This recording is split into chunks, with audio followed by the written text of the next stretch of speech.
Dr. Johnson, he is one of the critics. Historically considering, there are old Greek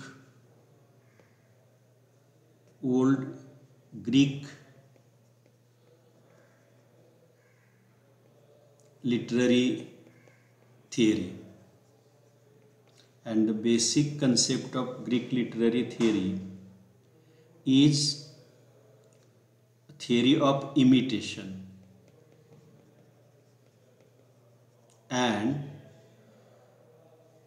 catharsis.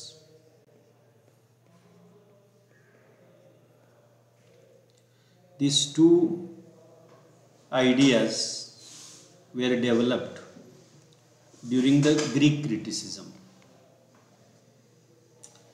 First, या दोन संकल्पना Greek critical थिअरीजमध्ये develop झाल्या. पहिली गोष्ट म्हणजे प्लेटो असं म्हटला की वाङ्मय हे अनुकरण आहे, आणि ते फक्त अनुकरण नाही, फक्त ते कॉपीइंग नाही, तर इट इज थर्ड कॉपी, तिसरी कॉपी आहे.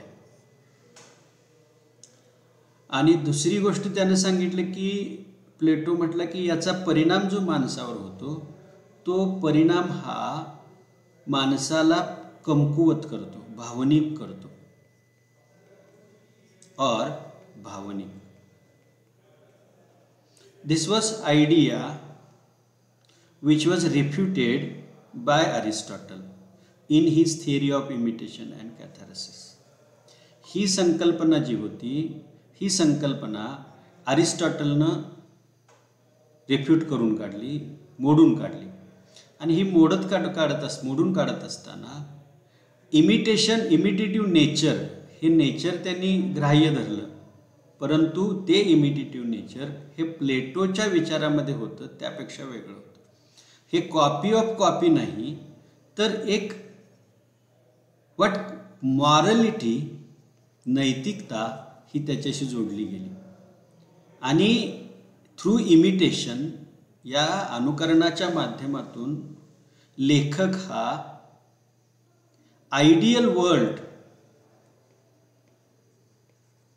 वाचकाच्या आनंदासाठी आणि अनुकरणासाठी सादर करतो. So these two ideas he used. So that was evolution. पहिल्या संकल्पनेपासून हे दुसरं इव्हॉल्युशन होतं. Then in 16th century another one critic came on the horizon of English literature. Means after the gap of around 1600 years or 2000 years, round about 2000 years, Philip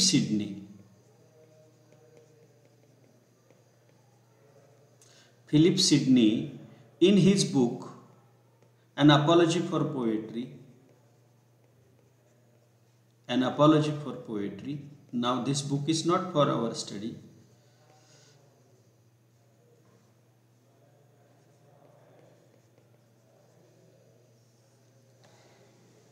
without the same kind of situation rose in front of Philip Sidney. जशी अरिस्टॉटलच्या समोर एक परिस्थिती निर्माण झाली, तशीच परिस्थिती आपल्याला Philip सिडनेच्या समोर उभा राहिलेली दिसते. त्यावेळची जी प्युरिटन मुवमेंट होती, त्यावेळीच्या ज्या धार्मिक चळवळी होत्या, त्या धार्मिक चळवळीनं वाङ्मयावर काही आरोप केले होते, आणि तेच आरोप जसे अरिस्टॉटलने केले तसे फिलिप सिडनेनं सुद्धा खोडून काढले. आणि ते खोडून काढत असताना त्यांनी इमिटेशनची एक वेगळी व्याख्या केली. म्हणजे हे नैतिकतेशी जोडलं नाही, लोकांनी त्याचं अनुकरण करावं म्हणून वाङ्मय निर्माण होत नाही, तर वाङ्मय हे काही युनिव्हर्सल आयडिया, समाज कसा असावा, हाऊ इट शुड बी,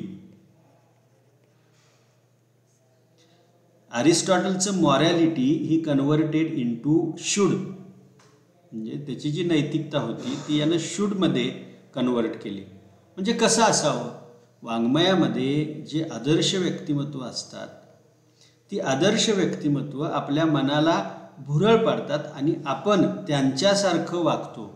म्हणजे देशसेवा किंवा इतर जी नोबल कर्तव्य आहेत ती कर्तव्य आपण अशा प्रकारची व्यक्तिचरित्र जी वाङ्मयामध्ये पाहतो त्यापासून प्रेरित होऊन आपण फॉलो करत असतो. असा एक अर्थ फिलिप सिडनेनं इमिटेशनला दिला. So this discussion about imitation evolved. आणि यानंतर there followed the age of Shakespeare. आता यानंतर आलं ते शेक्सपियरचं एज आलं. आणि during Shakespearean age drama was more popular. नाटक हे भरपूर पॉप्युलर होतं. And in France a different kind of drama was written. फ्रान्समध्ये एक वेगळ्या प्रकारचं नाटक लिहिलं जात होतं. इंग्लंडमध्ये शेक्सपियरचं नाटक पॉप्युलर होतं. सो देअर वॉज इन सब कॉन्टिनंट, युरोप कॉन्टिनंट जो आहे त्या युरोपच्या कॉन्टिनंटवर अशी एक डिबेट चालू होती. In that debate French people said that English drama is not good because it does not follow the unities laid by the Greek critical theories. And English drama was more popular.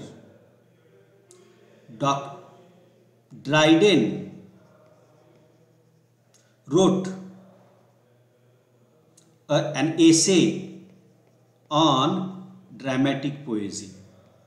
Dramatic पोएझीवर त्यांनी एक essay लिहिला. And in that essay he wrote an essay on dramatic poesy. Essay on dramatic poesy. And in this essay he gave definition of drama. त्याच्यामध्ये नाटकाची definition दिली. Now this definition of drama was definition of poetry. ही जी आहे ती कवितेची definition होती. Drama means poetry and poetry means literature. म्हणजे या सगळ्या गोष्टी वेगवेगळ्या नव्हत्या. त्यांनी जी ड्रामाची डेफिनेशन दिली त्या डेफिनेशनमध्ये इमिटेशनला एक वेगळं वलय देण्यात आलं. त्या डेफिनेशनमध्ये ड्रायडेन काय म्हणतात, it is just and lively presentation of human passions. just and lively presentation of human passions.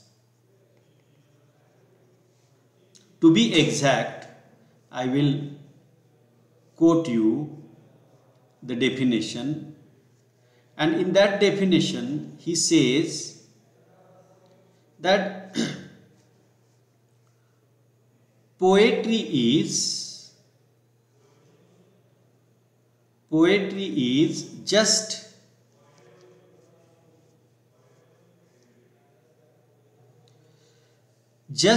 lively image of human nature. What does he say? Poetry is just lively image.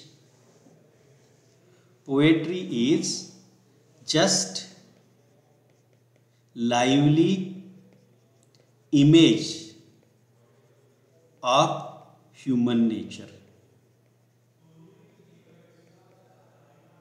काय म्हणतो बघा, कविता म्हणजे जस्ट न्याय, मनाला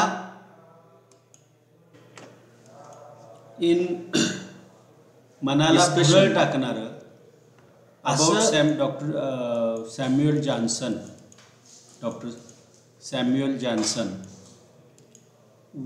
मनाला भुरळ travel असं वर्णन अवे फ्रॉम द अशी इमेज, अशी प्रतिमा लिटरेचर म्हणजे सो व्हॉट एव्हर डिस्कशन किंवा कविता आता आपण ग्रीक थिअरी पासून बरंचसं लांब आलो. इट वॉज हे इमिटेशन नाही ट्रेस, तर ही इमेज डेव्हलपमेंट अशी असं एक सिम्बॉल, अशी एक आकृती हिएरॉटिकल, या आकृतीच्या माध्यमातून आपल्याला एक प्रकारचा आनंद मिळतो.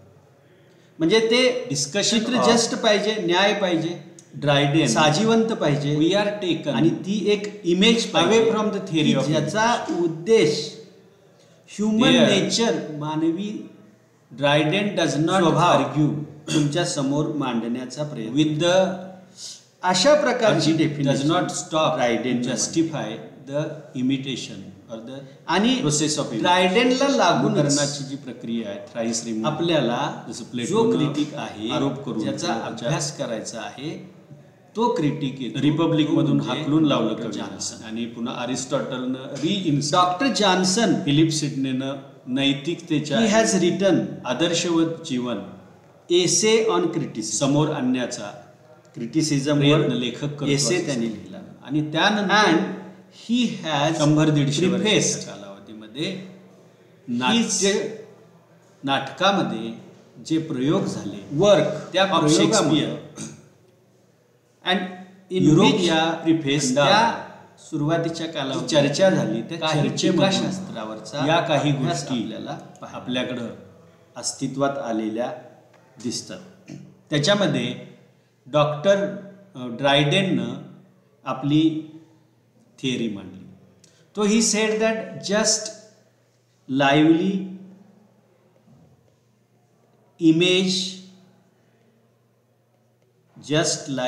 Image of human nature. So literature tries to represent this thing in front of us. वाङ्मय त्याच्या माध्यमातून ही गोष्ट आपल्या समोर ठेवण्याचा प्रयत्न करतं असं ड्रायडेननं म्हटलं. And the same theory was applied in principle by doctor Samuel Johnson in his assessment of some works of his contemporaries and work of Shakespeare. Dr. Samuel was born in Lichfield 1709. He was born in poor family. His family was not famous. Not famous means they were poor and obscure. They were not known to the society. Not royal family or having too much wealth. They were just poor. Dr. Samuel was sent to Pembroke College. He studied in Oxford University. But in Oxford University, he was known for his knowledge. He was known for his scholarship. Now you see Vivekanand. Vivekanand is famous for his knowledge, for his scholarship. And similarly, Samuel Johnson was also famous for his scholarship. He did not complete his degree in Oxford University, but he left college in 1729 without taking any degree. Now in those days the reading population was increasing. त्या कालावधीमध्ये वाचक वाढत होते, because the universities, teaching educational institutes were coming in existence. शैक्षणिक संस्था अस्तित्वात येत होत्या. And more number of people were taking education to satisfy the needs of imperialism, colonial imperialism of British government. They wanted few people who had knowledge, and to that end some universities were coming, other things were coming, and more number of people were taking education, and they needed some reading, some training in their reading. And during this period we see rise of magazines and newspapers. याच कालावधीमध्ये मागं पुढं थोडा magazines आणि न्यूजपेपरची सुरुवात झाली. Doctor Johnson started his career as a contributing writer of Gentleman's magazine. Gentleman's magazine जे 1729 मध्ये प्रकाशित झालं, त्या मॅगझिनमध्ये लेखनाची त्यांची सुरुवात झाली.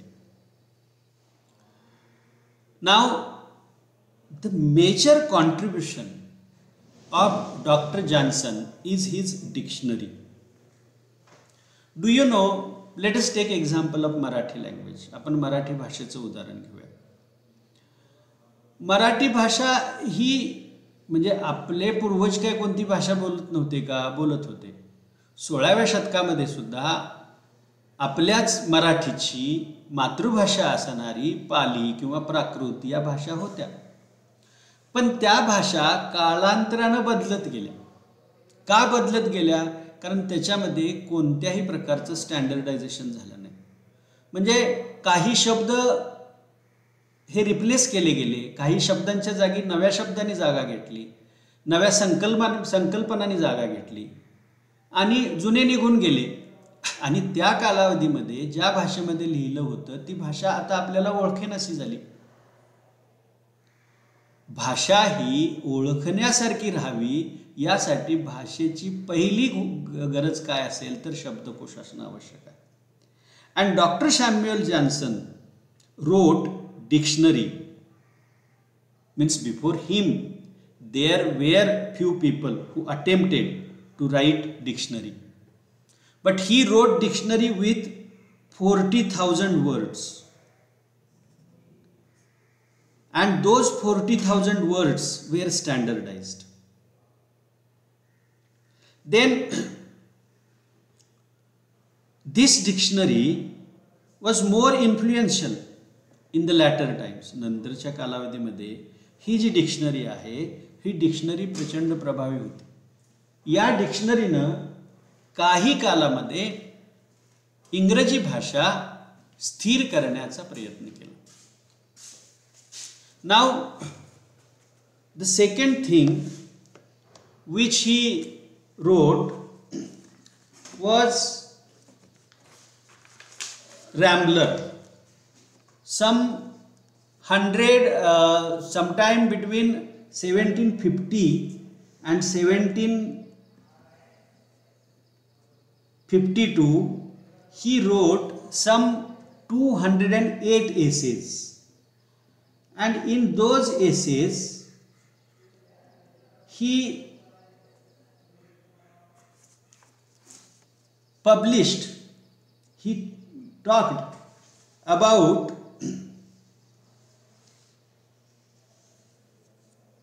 he published or he wrote his reflections about morality, about literature, about human nature, personal conduct.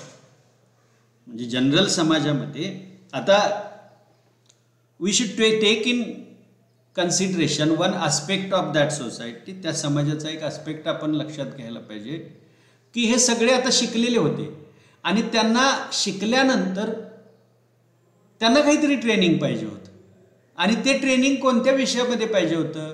नैतिकतेमधलं पाहिजे होतं, इथिक्समधलं, लिटरेचरमधलं, वाङ्मयामधलं पाहिजे होतं, ह्युमन नेचर, मानवी नेचरबद्दल पाहिजे होतं, त्यानंतर पर्सनल कंडक्टबद्दल पाहिजे होतं.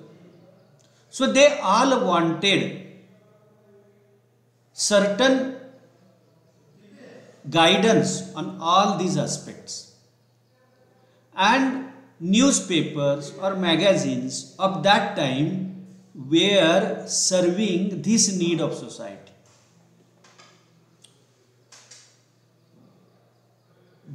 Dr. Johnson wrote these essays, and his essays were very serious, solemn.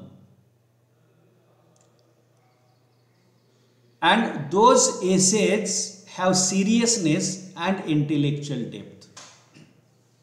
त्या जिथे जे एसे आहेत या एसेमध्ये आपल्याला इंटेलेक्चुअल डेप्थ पाहायला मिळते, सिरियसनेस पाहायला मिळतो.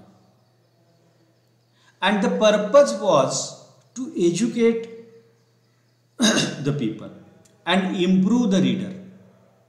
एज्युकेट करून रीडरला इम्प्रूव्ह करणं हा त्यांचा उद्देश होता. Later he wrote another 103 essays in 1760s somewhere. These 103 essays were published in Universal Chronicle, a newspaper. एक न्यूजपेपर होता युनिव्हर्सल क्रोनिकल, त्याच्यामध्ये हे कॉन्ट्रीब्यूट केले होते. This contribution was corroborated by Joshua Reynolds. Joshua Reynolds नावाचा एक जो लेखक होता त्याच्याबरोबर त्यांनी हे एसे लिहिले होते. All these essays are lighter. ते तसे हलक्या विनोदी भाषेमध्ये लिहिलेले आहेत. They are shorter and more humorous. In a way, the style of these essays is entertaining, and entertainment intends to bring out some moral instructions, moral change in the society. So this moral change was done through moral instructions of these poets, these essays. Then another one important book which he wrote was Lives of Poets.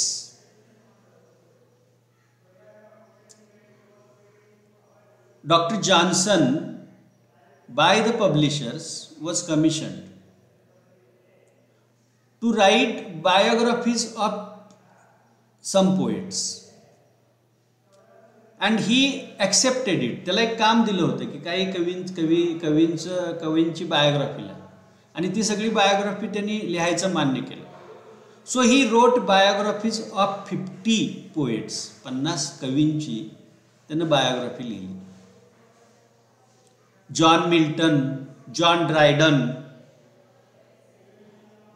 Dryden, Alexander Pope, Joseph Addison, Jonathan Swift, Thomas Gray, William Collins, Edmund Waller, and many other writers, poets' life was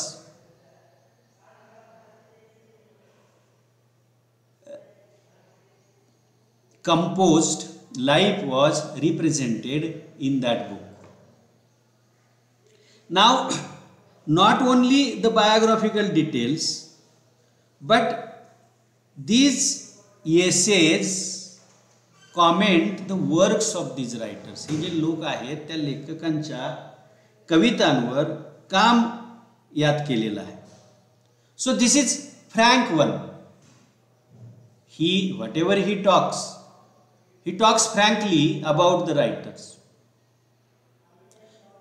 To a certain extent, his criticism, his evaluation of this writers, हे जे सगळे 50 लेखक आहेत, 50 कवी आहेत, या कवींचं जे जीवन आहे त्या जीवनावर जे त्यांनी भाष्य केलेलं आहे ते भाष्य बऱ्याच अंशी त्याच्या पूर्वग्रह दूषिततेने प्रभावित झालेलं आहे असं दिसतं. So it is frank and opinionated. The criticism is moral criticism. It is moral criticism means he applies moral standards to the evaluation of the book. morally instructive, how much morality is essential to be supported by the literature. And if he finds any book which does not support morality, he would criticize it.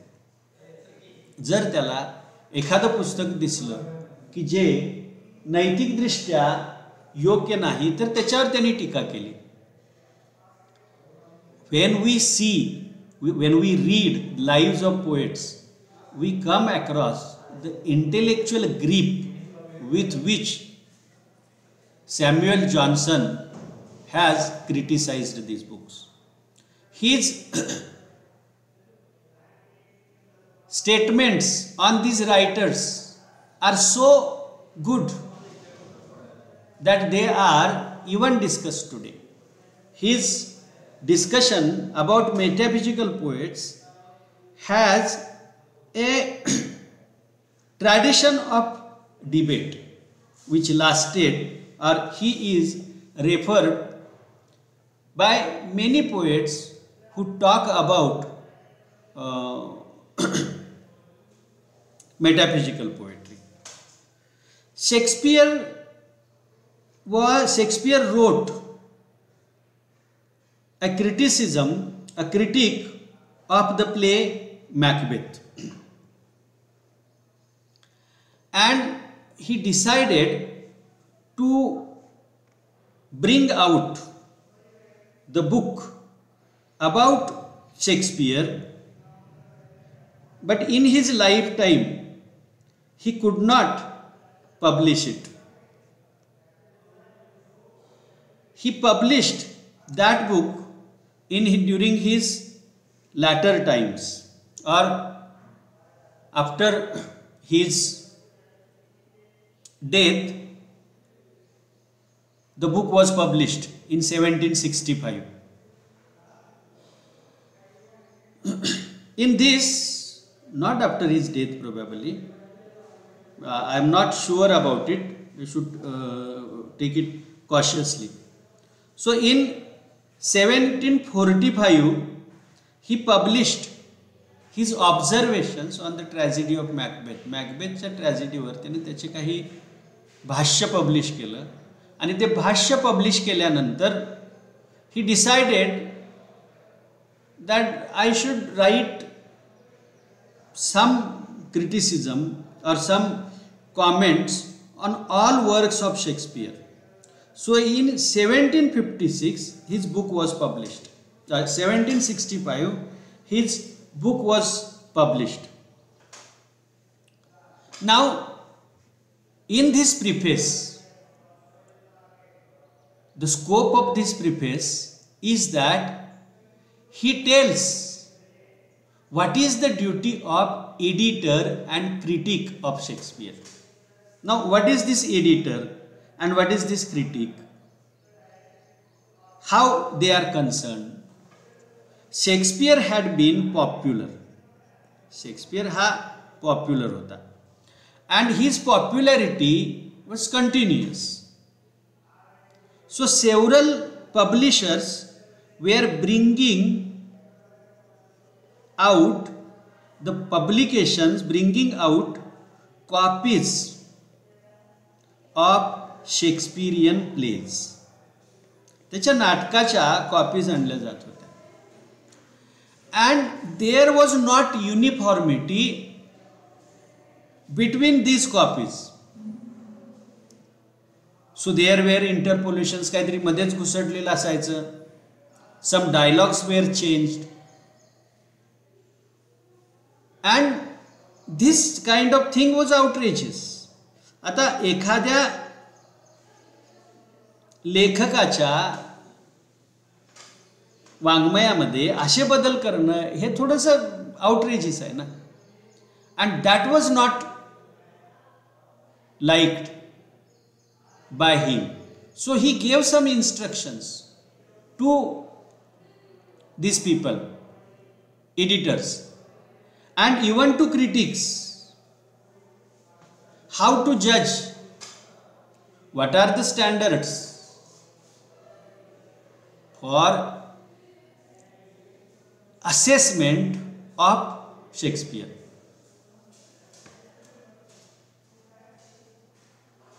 And while assessing this, Shakespeare compares, Dr. Johnson compares Shakespeare's plays with the plays of ancient writers, modern writers. And this book has been one of the seminal works in the criticism of Shakespearean tradition, Shakespearean canon.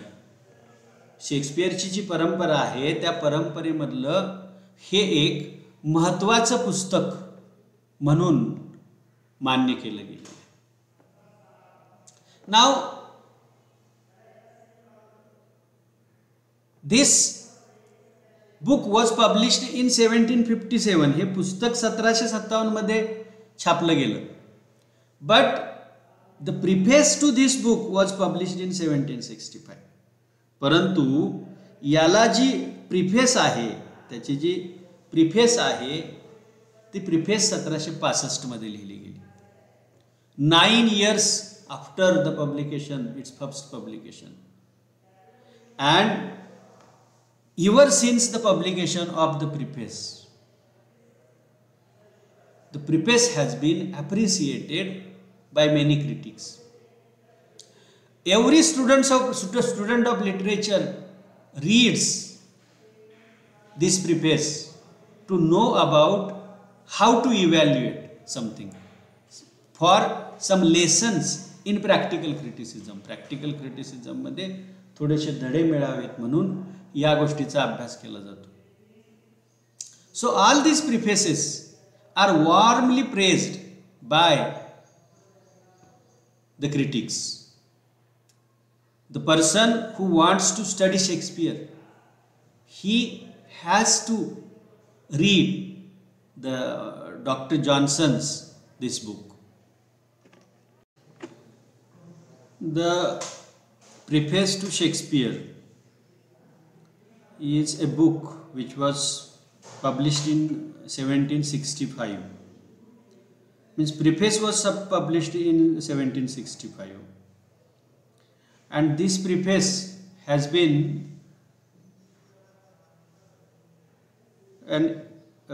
remarks by the writer about the book, or the ideas, the concepts which the writer intends to discuss in the book are explained through the preface.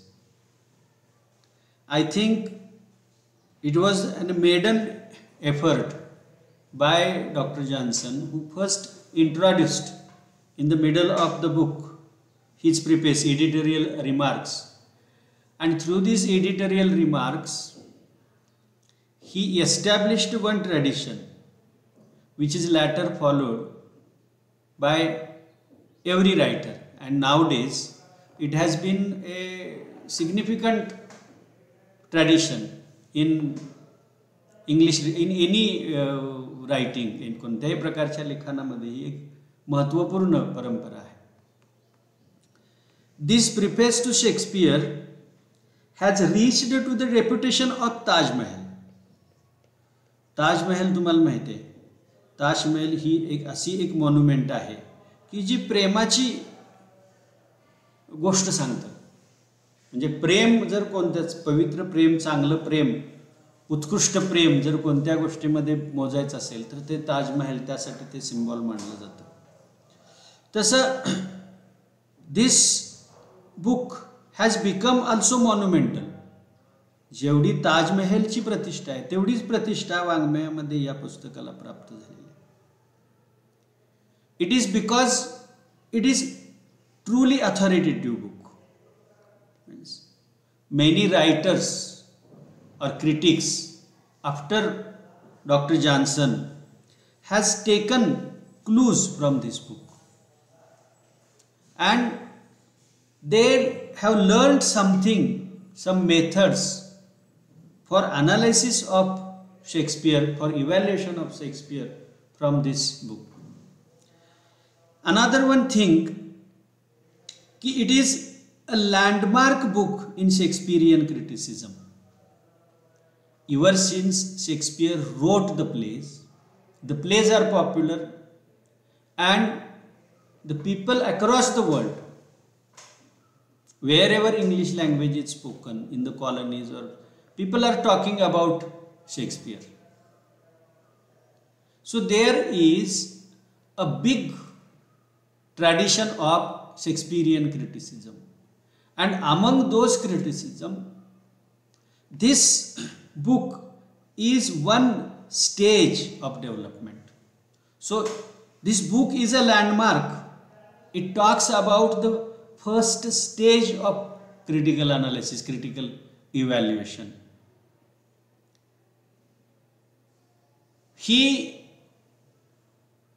In this book, he has praised Shakespeare for his balanced views and negated or rejected the classical demands which were then pressing in the France or Europe. यूरोपमध्ये जे pressing असणारे ते सगळे demand त्यांनी नाकारलेले आहेत.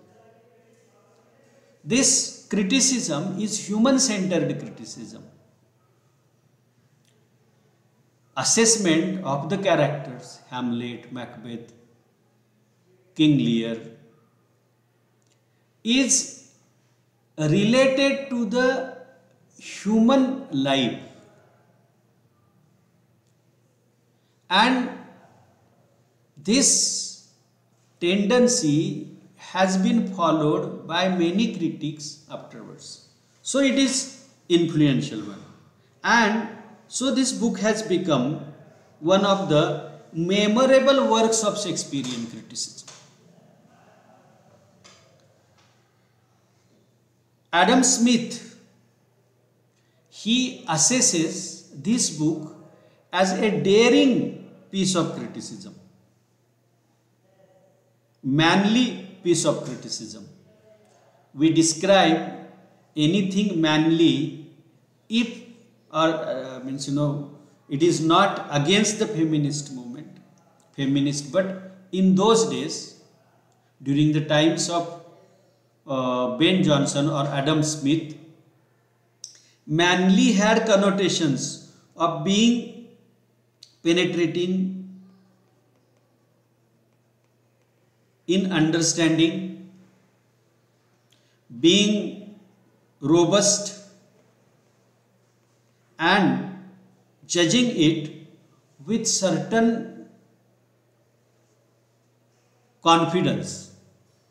So all these qualities were felt by Adam Smith. या सगळ्या qualities आपल्याला ॲडम स्मिथला या पुस्तकामध्ये दिसतात.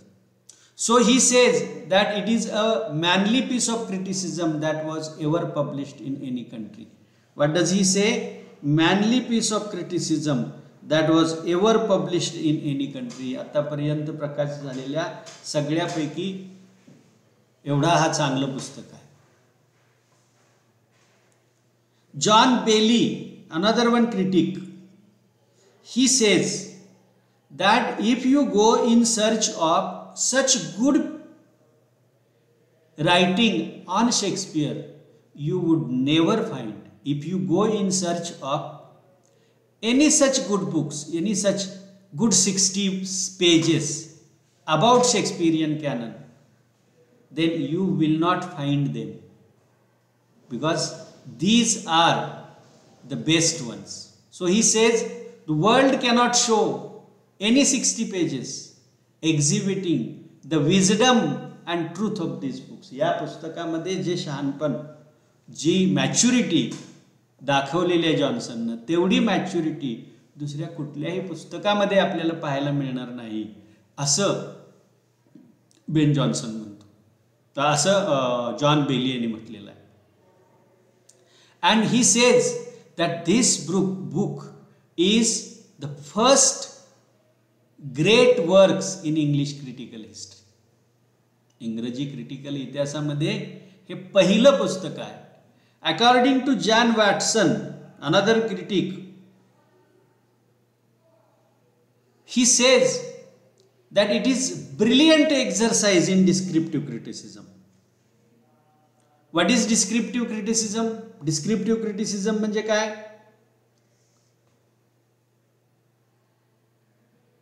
सो descriptive criticism talks about what the text says. Text कशाबद्दल आहे याबद्दल डिस्क्रिप्टिव्ह क्रिटिसिझम विचार करतो. Descriptive criticism talks about what the text means, and by assessing the text, by assessing the organization of the ideas, the quality of book is decided whether it is good or bad. या पुस्तकाची quality चांगली आहे का white आहे हे ठरवलं जातं. So that is the idea, that is the idea of descriptive criticism. Descriptive criticism ची ही संकल्पना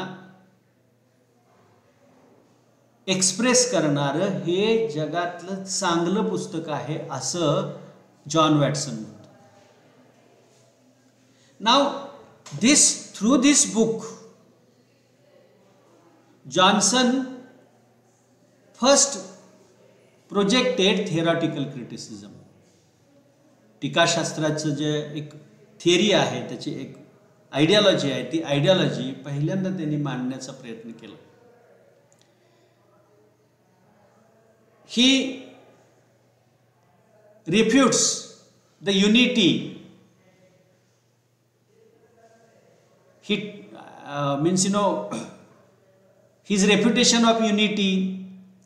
This book is marked for theoretical criticism, theoretical perspective taken by doctor Johnson. Doctor जॉन्सननी जो थेरॉटिकल पर्स्पेक्टिव्ह घेतला ते या पुस्तकामध्ये बघितलं जातं. त्याचबरोबर याच्यामध्ये unity of time and place ही रिजेक्ट केलेली आहे आणि he has said that unity of action is important. These things are discussed in this book. In this book, appendix prefix is midway inserted. He talks about the methods of edition, how the words could be chosen, what care should be taken. Shakespearean canon जे आहे त्याचे जे text आहेत, पुस्तकाचे जे text आहेत, त्या नाटकांचे जे dialogue आहेत याच्याबद्दल युनिव्हर्सॅलिटी नाही. मग त्याच्यामध्ये एक युनिव्हर्सॅलिटी आणण्यासाठी शेक्सपियरन टेक्स्च्युअल कॅनन एस्टॅब्लिश करण्यासाठी सुद्धा या पुस्तकानं प्रयत्न केला. This book has been divided in 7 parts. हे जे पुस्तक आहे हे पुस्तक 7 विभागामध्ये डिवाइड केलेलं आहे. First he talks about Shakespeare as a poet of nature. Now this nature in Shakespeare has written more than 35 plays, and in these more than 35 plays, and he has collaborated with other writers during his time. In his plays we come across about 1000 characters, and these 1000 characters have been of interesting subject of human curiosity ever since they were presented, because through these plays or through these plots, the characters, he presents human life. The characters are liked for certain quality. He does not pick up the idiosyncratic characters, but he picks up the universal characteristics of human beings, and those universal characteristics are even relevant today. In his plays we come across, as we find in nature, the mixture of good and evil. In true sense it is mirror of life. खऱ्या अर्थानं हा mirror of life आहे. So as a poet of human nature, मानवी समाजाचा, मानवी स्वभावाचा कवी नेमकं काय करतो याबद्दल चर्चा या पुस्तकामध्ये केलेली आहे. Second characteristic quality of this book, दुसरं लक्षण आहे that defence of his tragicomedy. In France the plays were written and they were classical plays. So 3 unities were given significant importance in France. And what happened, you see, French people claimed that our plays are greater plays, they are classical plays, because they follow the classical tradition, they follow the rules laid by classical canon. And there was debate between the supporters of English Shakespeare and supporters of France. French people derogated or deprecated English tragedy because there was mixture of tragic and comic incidents in the play. नाटकामध्ये शोकांतिकेतले आणि सुखात्मकतेमधले जे प्रसंग आहेत ते एकत्र केल्याबद्दल त्याच्यावर टीका केली जात होती. But Johnson said that by mixing tragic and comic elements, हे 2 एलिमेंट्स मिक्स करून, it does not deprecates the impact of comedy, impact of tragedy, but by giving comic relief in the built up of tragic intensity, it provides intensification of the effect. म्हणजे शोकात्मकतेची, दुःखाची तीव्रता वाढवण्यासाठी जी intensity आहे तिला मध्येच break दिला जातो comic एलिमेंटमुळं, पण यामुळे त्याचा प्रभाव कमी न होता तो अधिक प्रभाव होतो, असा विचार, असा डिफेन्स ट्रॅजिकॉमेडीचा या पुस्तकामध्ये केला गेलेला आहे. Hair in support of this, he has said that the popularity of Shakespeare throughout this age is one of the significant aspects. Now he talks about the characteristic qualities of his style, and there he goes in depth about selection of his words, few of the things which he relates to the time.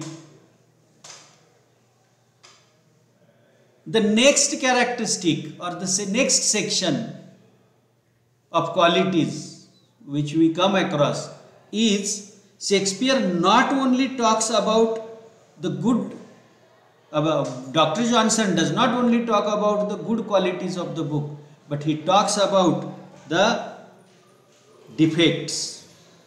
What defects does he show? You see, literature has work of instruction, and literature does this work of instruction by punishing bad and rewarding good. This is called poetic justice. But if you see the plays of Shakespeare, King Lear, Hamlet, there is waste of many things. तिथं बऱ्याचशा गोष्टींचं नुकसान झालेलं दिसतं.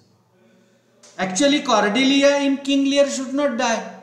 King लिअरची जी निष्पाप मुलगी होती ती मरायला नाही पाहिजे होती, परंतु Shakespeare presents truth as he finds in nature, as he finds in society, and it reflects the image of it. तो ही गोष्ट याच्यामध्ये या पद्धतीनं पोएटिक जस्टिस शेक्सपियरच्या नाटकामध्ये नाहीत, हा फॉल्ट तो त्याच्यामधला दाखवतो. ही talks about how he neglected 3 unities of time, especially unity of time and place. he neglected unity of time and place. Even he tells us about the carelessness of his plot construction. But actually, in his plot construction, Shakespeare must have taken advantage of the time in which he was writing. ज्या वेळी तो लिहित होता त्याचा त्याने advantage घेतला असावा. By the time of Dr. Johnson, theatre had been evolved. Number of things had come. Women were playing roles of men and all those things. During the time of Shakespeare, the theatre was fluid and Shakespeare used it. That was the defect of time. But Dr. Johnson criticizes, points out that this is fault of Shakespeare. He even shows indecency and coarse language of his plays. In the plays like Measure for Measure, sometimes action converges on the side of indecency. But these were the times or the demands of the people which he followed, and he became popular. So you cannot judge them. But Dr. Johnson was not only praised, but he criticized about his attacks upon unities. He even attributed some of his faults to his historical background. He said that the Shakespeare's time was backward compared to his time, and the language was also in its initial stage. So whatever faults Shakespeare's art displays, those faults are not his faults, but those faults are faults of his time. Then he introduced the editorial method, means when publishing the book, which care should be taken is also discussed in this book. Johnson talks about Shakespeare's treatment of human society. He says that Shakespeare presented human nature through his plays.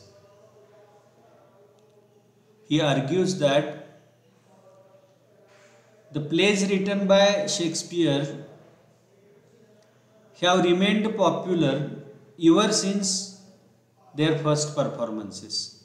त्यांच्या performances नंतर ते popular राहिलेले आहेत. And what is the criteria or why they are appreciated by the societies of different ages, different countries? Basic reason for it, त्याचं खरं वास्तव कारण, because it represents universal nature. The nature, human nature, which is represented by the poet in that book, cannot be circumscribed within the limits of time. It is true today and it will be true after 100 years, after 1000 years.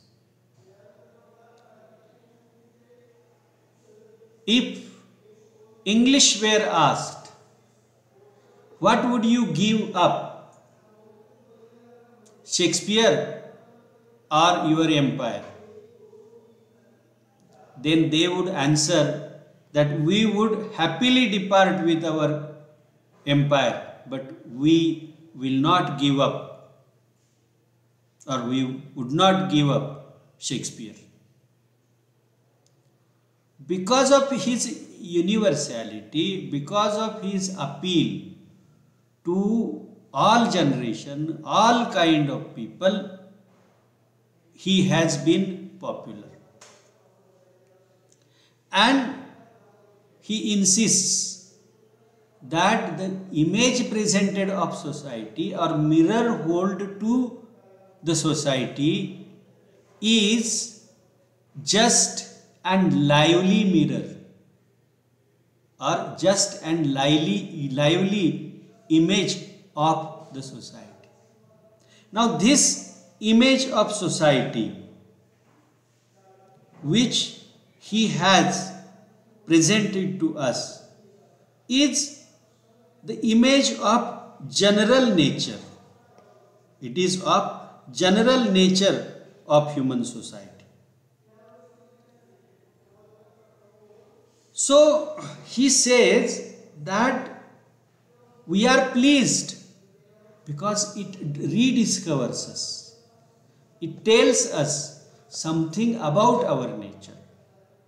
So he represents universal and general ideas. So he says, even Philip Sidney, in terms of Philip Sidney in paraphrasing अरिस्टॉटलचा सारांश लिहित असताना तो म्हणतो की poetry deals with कॅथोलॉन is universal कन्सेप्टच्या बद्दल कविता बोलत असते. And history talks about the particular incidents, what happened, that is kathekaston. These two terms, katholon and kathekaston, are used by Aristotle to describe the importance of universal ideas. So Shakespeare, Johnson says that in Shakespeare's plays we come across general nature, and that general nature in most of the people of the most of ages is represented in lively image by Shakespeare. So it does not mean that all the characters are the types. Those are not types. Those are also typical people, individuals, but their individuality shineth up through their general nature.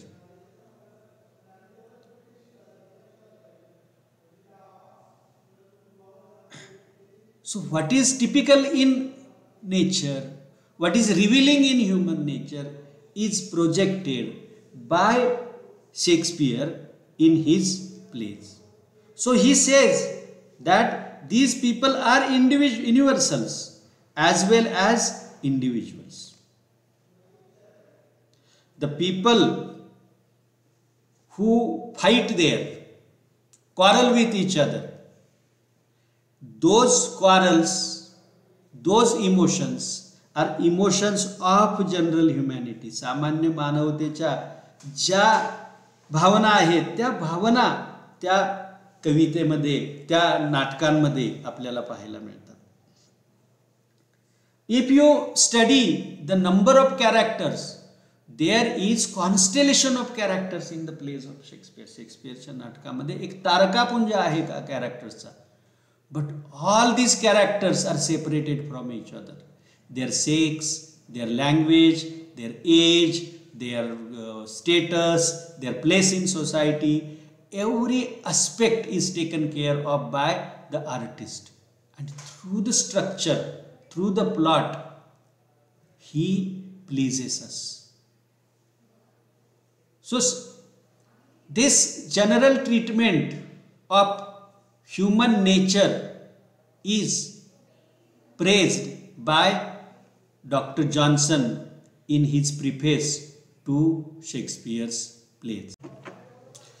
Another aspect which was more debated during the time of Dr. Johnson, or from the times of Dryden, ever since he wrote a treatise on dramatic poesy, where the people debated about the appropriateness, about in the justification or in the defense of English and French tragedies, French dramas. And In the times of Dr. Johnson, Shakespeare was targeted for mixing comic and tragic elements. म्हणजे नाटकामध्ये शोकांतिका आणि दुःखांतिका आणि comedy सुखात्मिका या दोन नाट्य प्रकारामधले जे वेगवेगळे प्रसंग आहेत त्याचं मिश्रण लोकांच्या समोर सादर केल्याबद्दल शेक्सपियरवर टीका केली होती. Now why it was happening? There was revival of classical tradition of old Greek literature during 18th century. 18व्या शतकामध्ये थोडीशी नवीन revival and the people's mindset was inclined towards presenting art in unified manner as it was presented by old Greek writers. जुन्या Greek लेखकांनी ज्या पद्धतीने ते हे केलं होतं त्या पद्धतीने करावं असा एक आग्रह होता. In Shakespeare's plays, comic and tragic elements came together. He said that in following this, he was true to nature, as he was focusing on the universal ideas in the presentation of human nature. He was mixing tragic and comic because in nature both of these things come in the form of mixture. हे दोन्ही जे घटक आहेत tragic plus comic हे समाजामध्ये एक मिश्रण स्वरूपामध्ये येतात. ते वेगवेगळे येत नाहीत. अ सॅड पर्सन इज कॉमिक और joys, sorrows, smiles, tears, victory, defeat, good, evil, all these things coexist with each other. You cannot separate them from life of an individual or life as general. जीवनामध्ये जीवन एक साधारण जीवनापासून त्याचे आपण एकमेकापासून त्याला वेगळं करू शकत नाही. So he says that by mixing tragic and comic elements, he is holding mirror in front of nature. He is not doing anything wrong. He is not doing anything wrong. And this is justification of mixing tragic and comic elements in. So, in this connection, it should be remembered that the works are neither tragedies nor comedies, but composition of a different kind. वेगळ्या प्रकारचं हे composition आहे, in which real state of human nature on earth is represented to you. In real life, tragedy and comedy are not separated. They both give pleasure to us. When they are presented in artistic form, they both give, and comedy only can satisfy the comic element, it can only entertain. Tragedy only can make, but tragicomic, the mixture will satisfy more tastes of people. It will entertain the audience in a different way. So this kind of consideration was given by Dr. Johnson to the mixture of tragic and comic elements. Another one aspects which has to be taken in consideration is what genius Shakespeare was. It is told about the character of Falstaff, a comic character in historical plays. Queen Elizabeth saw the play and she appreciated character of Falstaff, and she requested Shakespeare to write comic play which contains Falstaff, and Shakespeare wrote one play. queen of the nation requesting him clearly suggests that Shakespeare's was comic genius than that of a tragic. He was happy in comedy. His comedies have survived the damage of time. They have not disappeared because the comic element in all his plays is such a good thing. It came naturally to him. He is at his ease when he is writing comic scenes. But when he is writing tragic scenes, we feel that the composer or the writer is straining his resources. He is trying to bring all these things. It is not natural with him. Tragedy is skillfully presented, but comedy is instinctively produced by Shakespeare. His scenes in comedy are natural. As they are natural, they are survived. The durability of these plays depends on the naturalness, instinctive, or the smooth production, smooth representation of the comic life of the people. The language which is used in comedy is the language used by the common people, by the real people. Real language is used by them. If we see his plays, we feel that Shakespeare is close to us. Whatever things, whatever magic he does with the language is closer to us. So he is one of the greatest masters of the language, and who has produced the human personages through his comedies. We see that if you study his art produces more good comic plays than any other writer of his time. We see that the reputation of Shakespeare as a great writer, greatest writer, did not scare Dr. Johnson. He criticized, he showed some faults in the writing of Shakespeare. First thing was about the poetic justice. You see, the purpose of art is to teach or to instruct.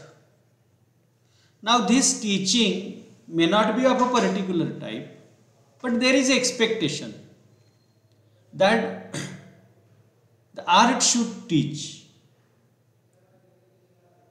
and he should teach by presenting certain moral through his actions.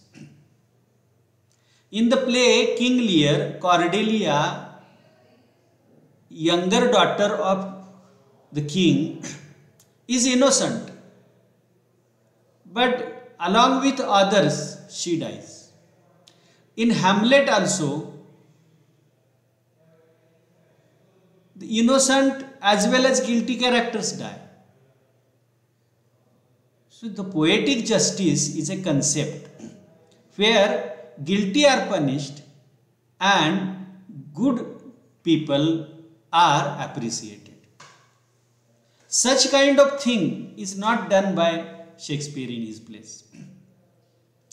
Whereas for dramatic effect, what is good is selected by him. So convenient thing is picked up by Shakespeare while writing the plays. He is much more careful to please you, to make the action more entertaining. The end of King Lear was changed in the latter times, and the play was presented during the neoclassical. Dryden did it, but the play was not popular. It was not appreciated. Romeo Juliet, if they were living after, means if they were happily married, it would not have been as impactful as that play is. So it pleases, it entertains us, and he is happy if the play entertains. He does not apply much significance to the instruction, to the teaching of society. Another one fault showed by Dr. Johnson is looseness of the character, looseness of the plot. He says that if Dr. Johnson had paid little attention,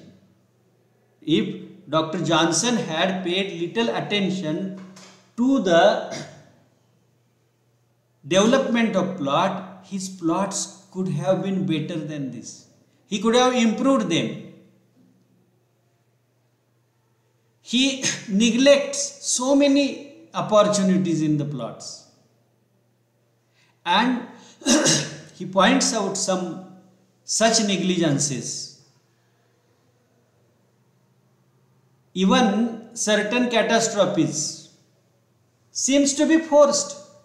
They are not just as good as they should have been or they could have been. Certain incidents follow each other and the timeline is not followed. काही incident अशा पद्धतीने follow होतात की ज्याच्यामध्ये timeline follow केली जात नाही.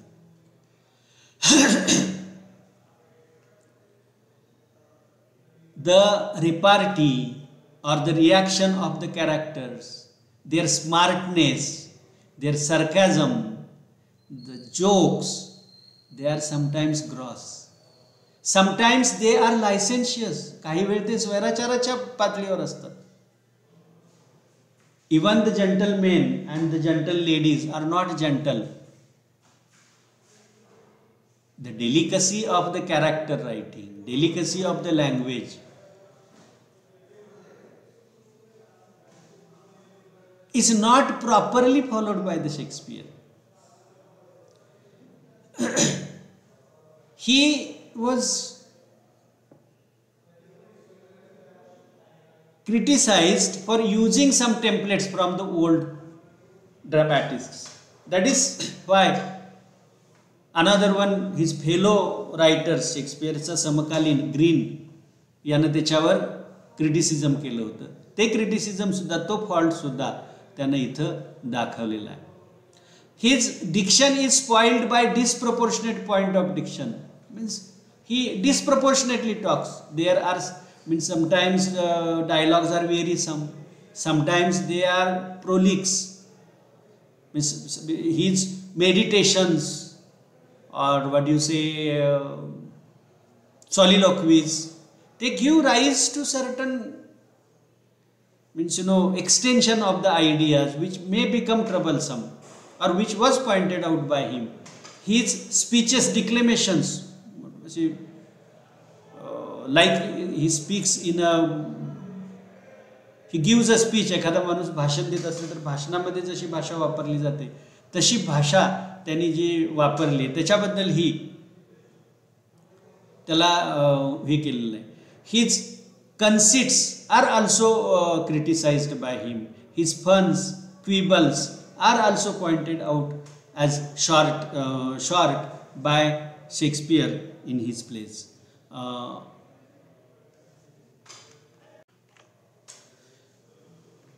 In following unities, Shakespeare is not consistent. You see, the unity of time, unity of place is not followed properly by Shakespeare in his plays. His plots are complex. There is variety. and this variety which is found in his plays, at certain places it is superfluous. His actions are not connected in time properly. Sometimes incidents are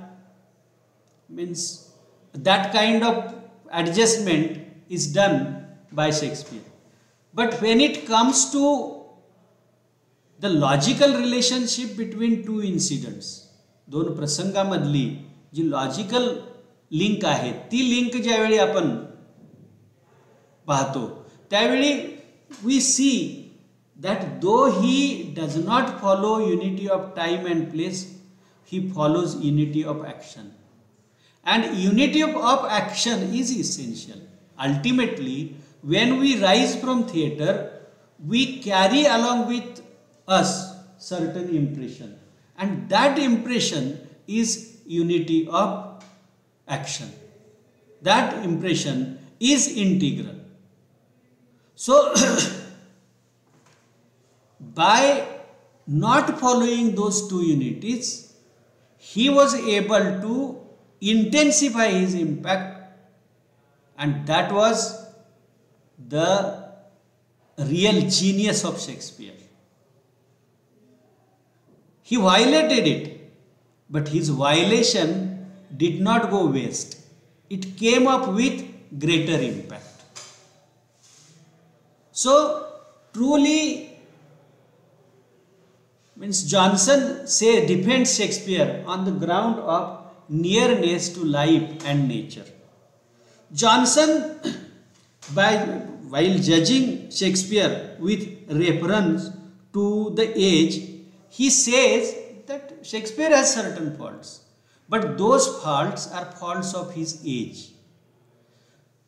The English drama was in its childhood, तो त्याच्या बालपणामध्ये होता. The language was struggling to emerge out of barbarism. म्हणजे भाषा सुद्धा barbarism मधून पुढे आलेली होती. People were believing in magic and supernatural. So in his plays we come across ample use of supernatural machinery. बघा use of in Hamlet नाटकामध्ये there is use of ghost. In Macbeth, witches are used. Generally, he just picked up some plots from the novels, from the stories which were written by his contemporaries. They were sometimes picked up from history. Sometimes they were picked up from fables. But once he picked them up, he arranged them in such a way that he was able to catch attention of people. Only justification for bringing all these things was the taste of people. So whatever things he did in the drama, he did because his audience wanted that kind of thing. He remarks about Shakespeare that he found the English language in the stage of rudeness. In his tragedy, in his comedy, he refined that language and he found out a different kind of meter which was proper for conversational language. And English language found a new device to work with. And everybody from his time and afterwards perfected the blank verse, the kind of verse which was taken by him in his plays. Another one thing, Johnson's remarks on the text of Shakespearean plays. He says that त्याने असं म्हणतो की गडबडीने ते पुस्तकं एकत्र आणण्याची काही गरज नाही ना. people should carefully study the original text, carefully study the other versions of the text, and try to connect the text. And afterwards, they should be published. He recommends careful collection of the oldest copies. Just find out all the copies. Like a true researcher. And then study it. And by studying, then publish the plays. So in this way, Preface to Shakespeare is one of the monumental works, one of the remarkable works, which has influenced generations of critics. And that has to be taken in consideration while studying this part of the Johnson's work.